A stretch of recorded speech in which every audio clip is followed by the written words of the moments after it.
Thank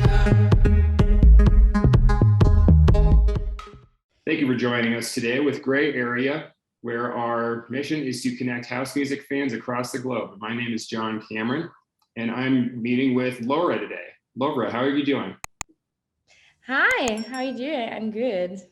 Good, good. So your releases this year, I would say they've covered a lot of ground. You had pretty radio-friendly tracks like Madonna and Stop Talking, but then also more underground songs like Let's Freak. Is there anything that inspires you to go in one direction or another, would you say? Yeah, so at the moment I'm doing a little transformation to go more into the tech house scene. And yeah, that's why I had also some releases, so there were more commercial house.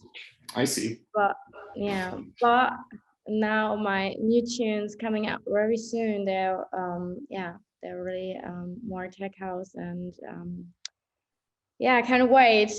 Can't wait for them. So more tech house direction. What prompted that?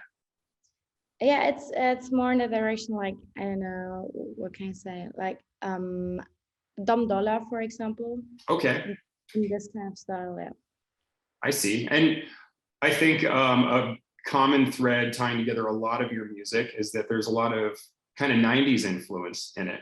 Does that come from, is that the era you grew up in? Is that where that comes from?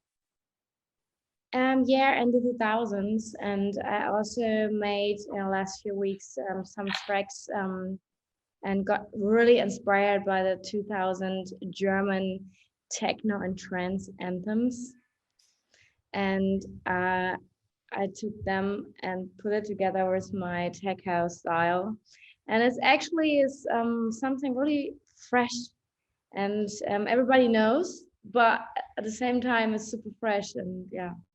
That's cool. Can you say which German anthems they were? Sonic Empire, for example. Okay. Or Mayday. I see. You know Mayday. You can't remember. Or House of, and it's not a German one, but also I took House of House. Okay. You can't remember. Yeah. So. I see. And I also posted some snippets already on my Instagram from my after movies from shows. So the people got a little tease. I see. All right. And then tell me about how you first got into music. So it was in the 2000s, it sounds like. What were like your first musical experiences like? I mean, my first music experience is like maybe like I started with some little record cassette, things, put it into my radio, and then did my first mixtapes as a child. And then later I did a lot of mixes for my friends on CD. Okay. And then during my study time, I started on YouTube and channel. Because all my friends said, "Hey Laura, we love your music taste. Do a playlist on YouTube for us for every weekend." I said, "Okay, I'm gonna do this." And then I was searching newcomer on SoundCloud, and then I put them on my YouTube channel, and then I also wrote some little texts and messages from the newcomers, and also linked all the social media of them, and yeah, and it was growing from one day to another. It was not just a playlist for my friends anymore. I had really a short time 2.5 million followers. It was one of the biggest music channel. And then yeah, one thing came to another, and then I woke up one day and I was like, hey, on my channel there's no girl. There's literally no girl. It's just guys, and I really want to learn how to produce and how to DJ. And yeah, and this is how it started with my project LOVRA. I see. So the mixes, sounds like the mixes came a long time before you actually started DJing. Yeah. So, and also when I turned 18, I was going alone to my first rave in Frankfurt in Germany. And it was a really underground techno club, and I was going alone. And that was really a crazy experience for me. And I was like, wow, I really want that. One day I really want that. And yeah, this idea, yeah. I see. And Frankfurt does have a really good, like long electronic music scene going back a long time ago. Yeah. Do you feel like that's influenced your style a lot as well? Of course. Definitely. Okay. And then, And also my first DJ I saw at this club was Boys Noise. oh, But at this time, yeah, but at this time his name was Kid Alex. no way. I didn't And know that. yeah, so you can listen to his music, to this music on Spotify, but on YouTube there's still some tracks from Kid Alex that were duo. And I was so fascinated and how he was DJing. I was like, oh my gosh, really, this is something I really want to do. I see. And then how long was it from when you started DJing to when you cut your first track as a producer, Love Sensation? Now my really first track was a remake from Marvin Gaye, Let's Get It On. Ah, It's yeah, and I put it on SoundCloud. And you know, it was my first track ever. I put it on SoundCloud, and nobody knows LOVRA. Everybody thought I'm a guy.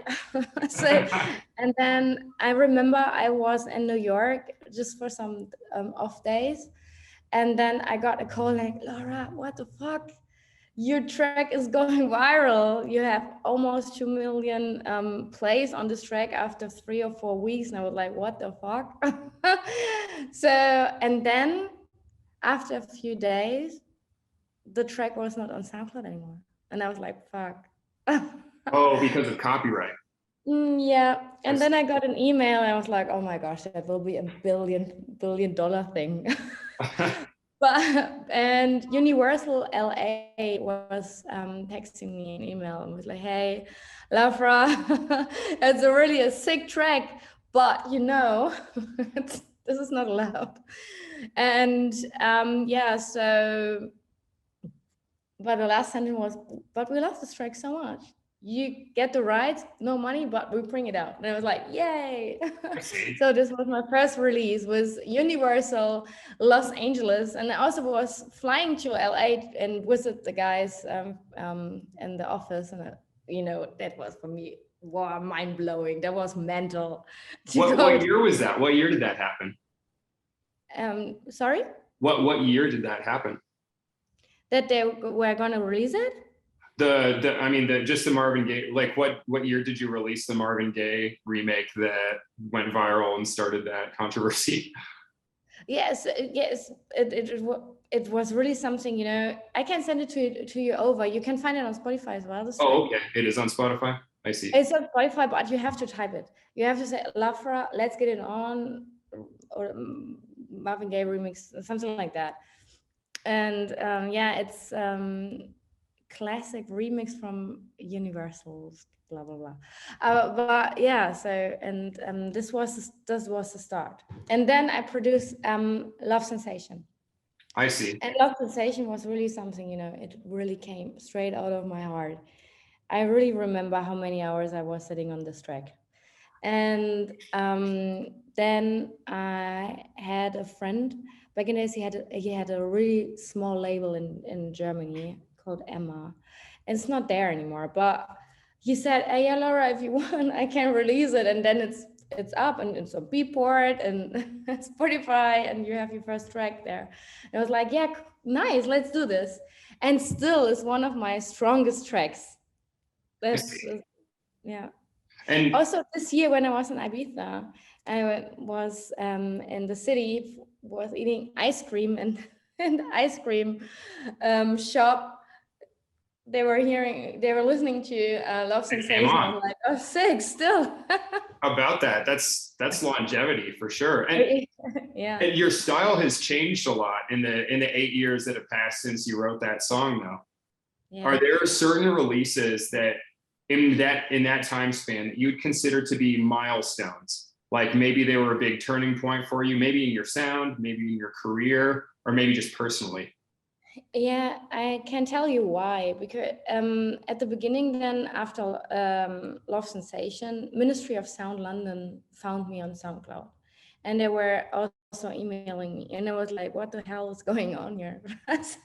And they were like, "Hey, yeah, Lavra, we love your style, and we would love to work with you." And then I started to touring with them and to be a resident DJ for them around the globe. And that was really a big milestone because I was nobody at this time. I had few shows, but I had no name in the scene. I So see. maybe sometimes some people knew, okay, this is the girl from Love Sensation, but at this point I was really small.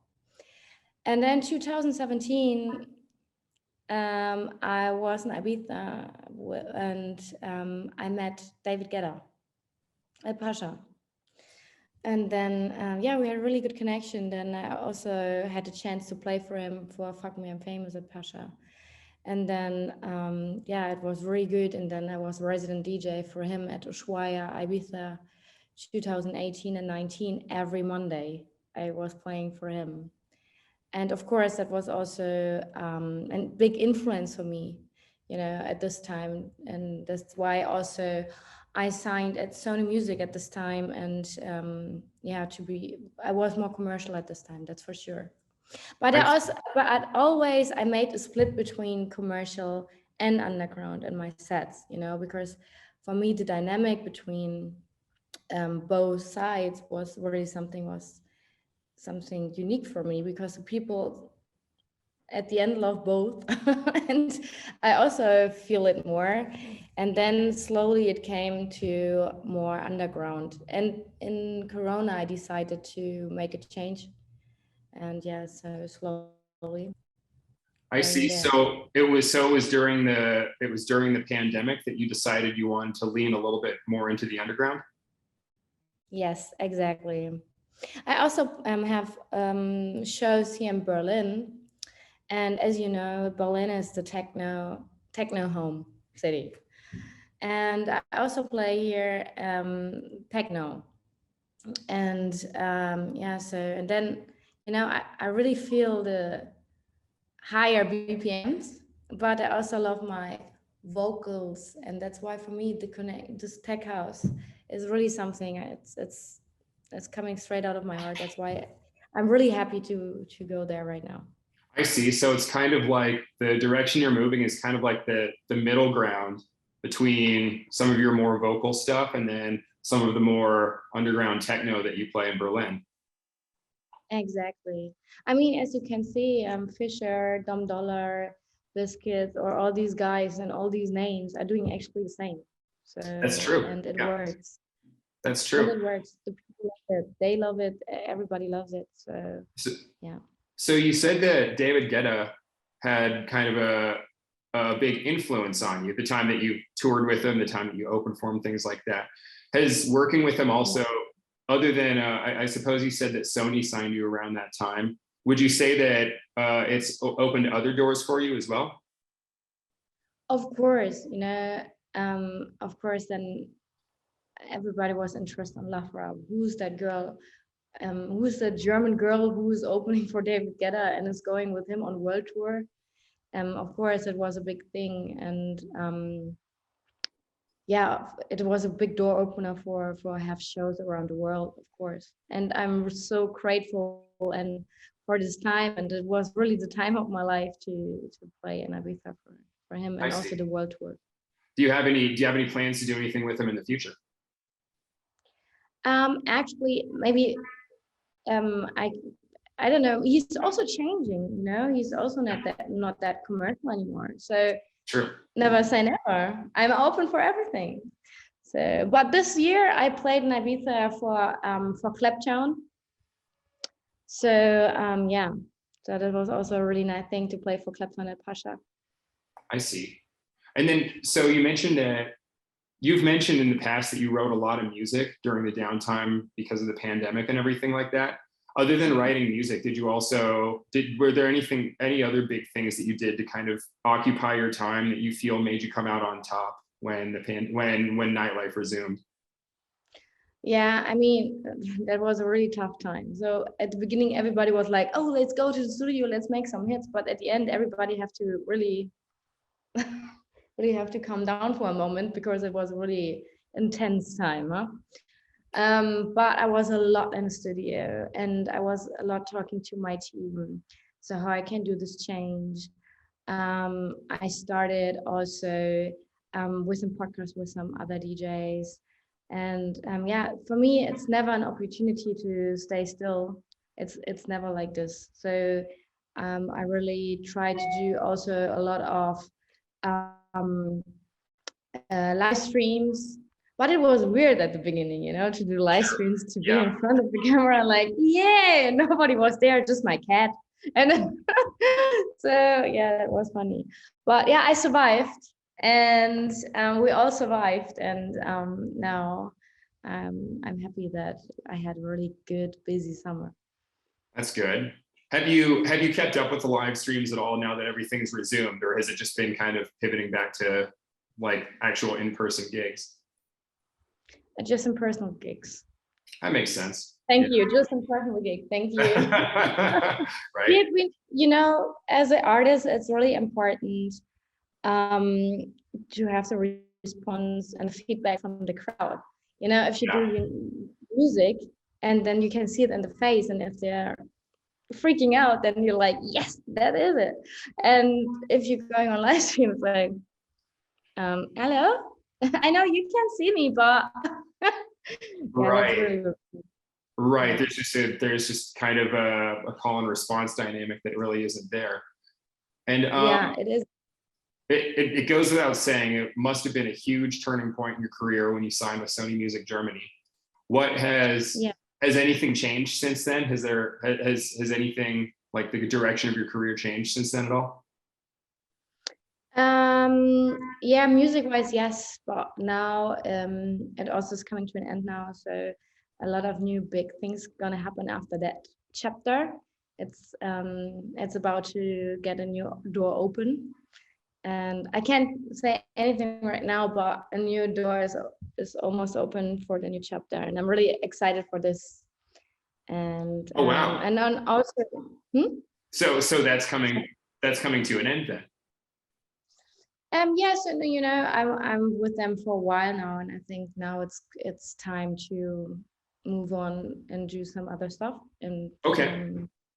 so, and I also do releases with um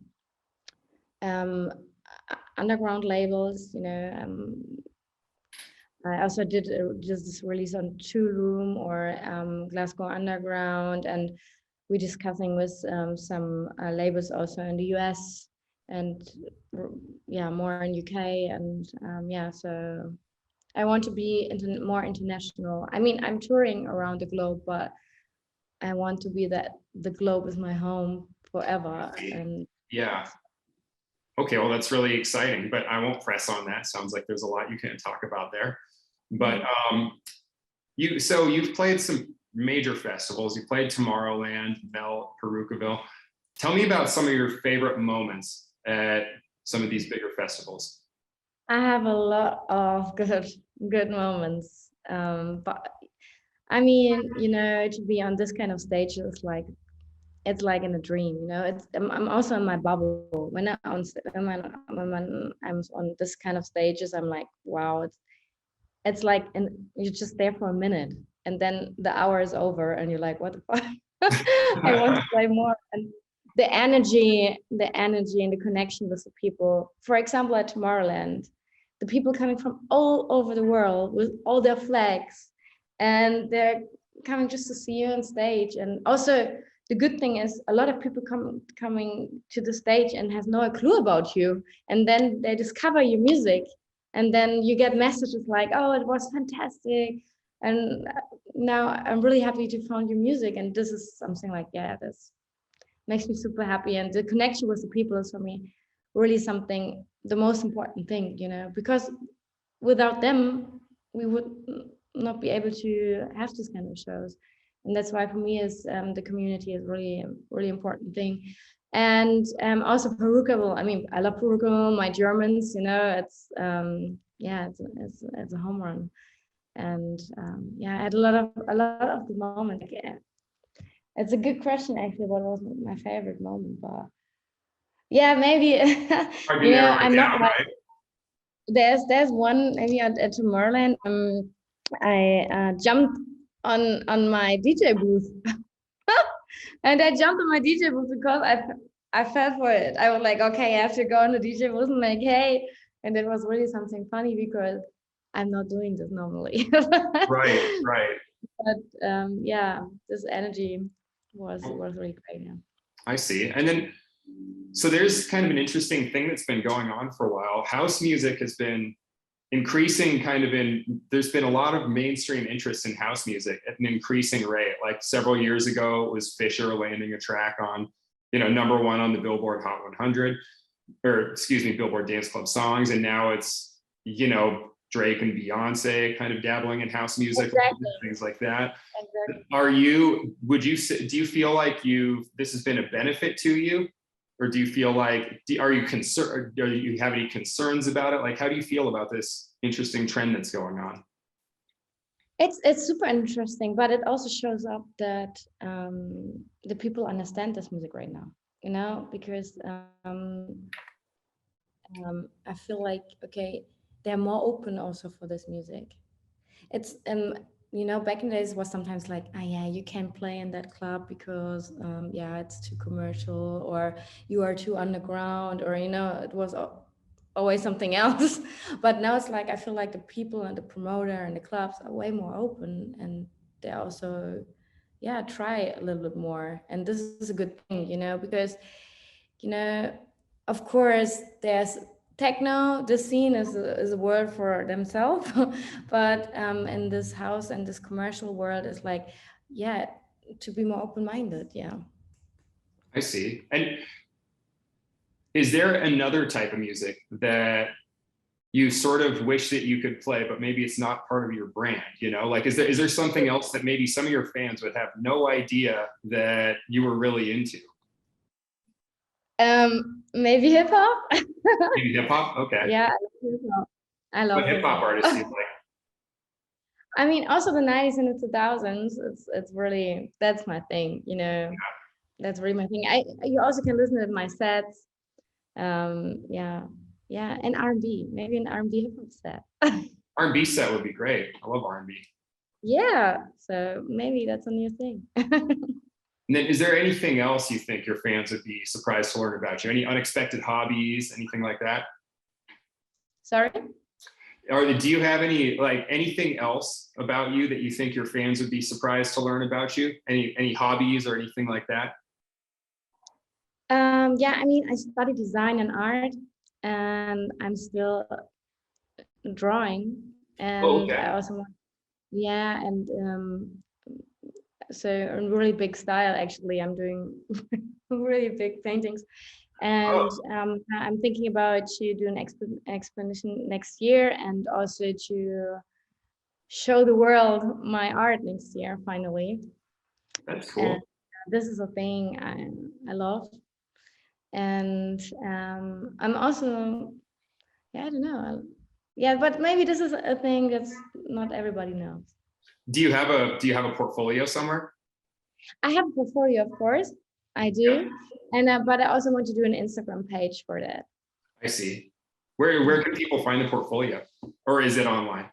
It's not online, but I can send it to you if you like. If you want to see my paintings, I'd be curious. I'd be really curious. Feel free to send it to me. Yeah. Okay, well, I think that's everything that we got. Thank you so much for meeting with me today, LOVRA. It's been an absolute pleasure, and I hope things keep moving upward for you.